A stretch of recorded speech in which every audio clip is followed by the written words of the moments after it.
Propaganda, de la propagande ou comment manipuler l'opinion publique en démocratie d'Edward Bernays, 9. La propagande et les œuvres sociales, suite. La publicité payante et les campagnes de propagande font désormais partie intégrante des activités de plusieurs églises. Leurs services publicitaires n'hésitent pas à se servir de la presse, de l'affichage public, de l'édition de brochures et de prospectus. Beaucoup de ces églises ont leur propre périodique. Le Bureau des informations et des publications du culte méthodiste publie systématiquement des annonces et des communiqués dans les quotidiens et les magazines grand public. En réalité, toutes les activités de nature sociale relèvent de la propagande. Une campagne pour l'hygiène dentaire vise à inciter les gens à changer leurs habitudes et à se brosser les dents plus souvent. Une campagne pour l'embellissement des jardins publics cherche à opérer un revirement d'opinion sur l'impôt en montrant qu'il est bel et bon que les citadins contribuent à l'entretien des kiosques et des massifs. Une campagne contre la tuberculose doit convaincre la population que cette maladie est curable et qu'en conséquence, toute personne présentant certains symptômes doit sans tarder consulter un médecin.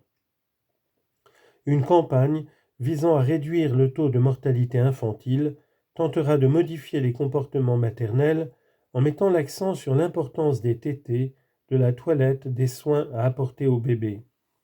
En définitive, le service social peut être défini comme une propagande humaniste. Ces formes plus gouvernementales et administratives que charitables et bénévoles doivent elles aussi, pour porter leurs fruits, s'inspirer d'une propagande avisée.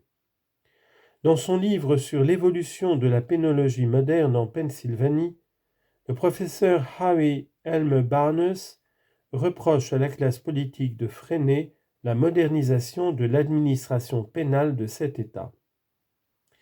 Il faudrait, écrit-il, persuader le corps législatif de la nécessité d'appliquer les méthodes les plus éprouvées de pénologie scientifique et pour cela, encourager le développement d'une opinion publique éclairée. Tant que ces conditions ne sont pas réunies, poursuit M. Barnes, les progrès de la pénologie resteront sporadiques, épars, et donc généralement infructueux. Il semble par conséquent que la solution au problème de la prison passe d'abord et avant tout par la publicité, une publicité qui se doit d'être consciencieuse et scientifique. Le progrès social est ni plus ni moins l'éducation progressive visant à éclairer l'opinion publique sur les problèmes, imminents ou plus lointains, qui touchent la société dans son ensemble. 10. L'art et la science. La propagande joue un rôle important dans l'éducation artistique du grand public américain. Une galerie qui veut lancer un artiste doit amener l'opinion à apprécier son œuvre et engager pour cela un effort de propagande délibéré. L'art, comme la politique, est entre les mains d'une minorité qui, pour diriger, doit rencontrer le public sur son propre terrain et étudier l'anatomie de l'opinion pour l'utiliser à bon escient. En ce qui concerne les arts graphiques et les arts appliqués, la propagande offre aux artistes des opportunités plus vastes qu'autrefois. Pourquoi ? Parce qu'une production de masse exclusivement fondée sur les prix irait droit dans le mur. Les industriels n'ont donc pas d'autre solution que de créer dans de nombreux secteurs des conditions concurrentielles fondées sur des valeurs esthétiques. Des entreprises de tous ordres capitalisent sur ces valeurs. Elles capitalisent sur le sens du beau pour s'ouvrir des marchés et augmenter leurs bénéfices. Ce qui revient à dire que l'artiste a maintenant l'occasion de collaborer avec l'industrie et de cultiver ce faisant le goût du public, d'injecter de la beauté en place de la laideur dans des articles d'usage courant et d'y gagner par-dessus le marché de la reconnaissance et de l'argent. Aidée de la propagande à qui elle confie le soin de préciser les critères du beau, L'entreprise, de son côté, contribue indéniablement à hausser le niveau culturel du pays. Dans la tâche qui lui est ici assignée, la propagande va naturellement s'appuyer sur des personnalités dont les goûts et les avis font autorité. Pour éveiller l'intérêt du public, elle travaillera principalement sur l'orchestration d'événements singuliers et la mise en rapport des valeurs esthétiques. Un nouveau motif d'inspiration peut avoir pour l'artiste un caractère très technique, en liaison avec un type de beauté abstraite, et si l'on veut que le public y soit sensible, il faut l'inciter à l'associer à des valeurs qu'il reconnaît et apprécie. Je prendrai pour exemple le cas de l'industrie de la soierie américaine qui conquiert des marchés en allant chercher ses sources d'inspiration à Paris. Le cachet d'autorité qu'elle en retire lui permet de consolider sa position aux États-Unis. L'entrefilet ci-dessous, paru dans le New York Times du 16 février 1925, relate un épisode particulièrement instructif. Copyright 1925, The New York Times Company. Dépêche câblée au New York Times.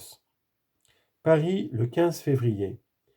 Pour la première fois de l'histoire, des tissus d'art américains vont être exposés dans la section des arts décoratifs du musée du Louvre.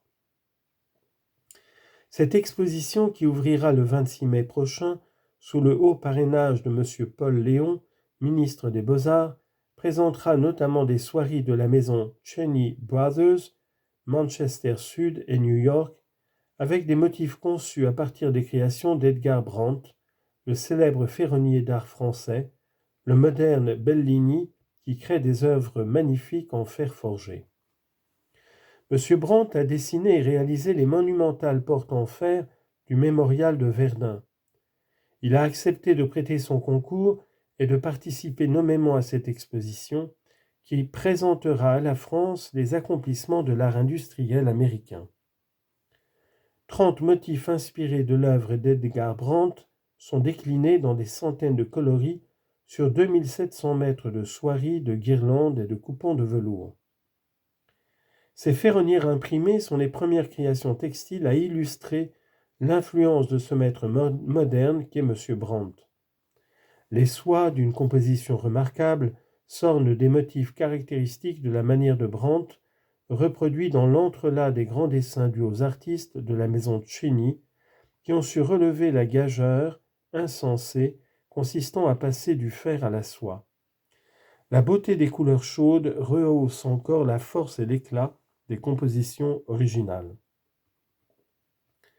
La solennité donnée à l'événement incita des grands magasins de New York, Chicago et autres villes américaines à se proposer pour accueillir l'exposition. Ils entreprirent, autrement dit, de façonner le goût du public conformément à l'idée approuvée par Paris.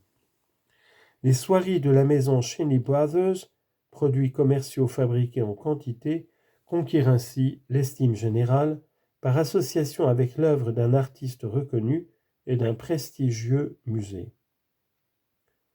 Ces remarques valent pour la quasi-totalité des articles commerciaux se prêtant à une conception soignée.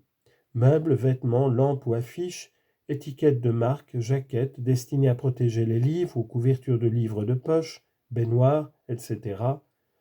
Très rares sont en réalité les objets manufacturés auxquels ne s'appliquent pas les lois du bon goût.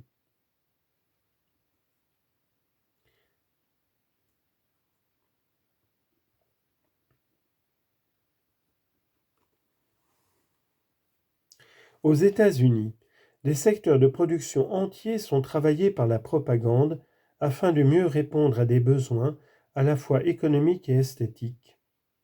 L'obligation économique de satisfaire la demande de plus de beauté introduit des transformations jusque dans les ateliers de fabrication.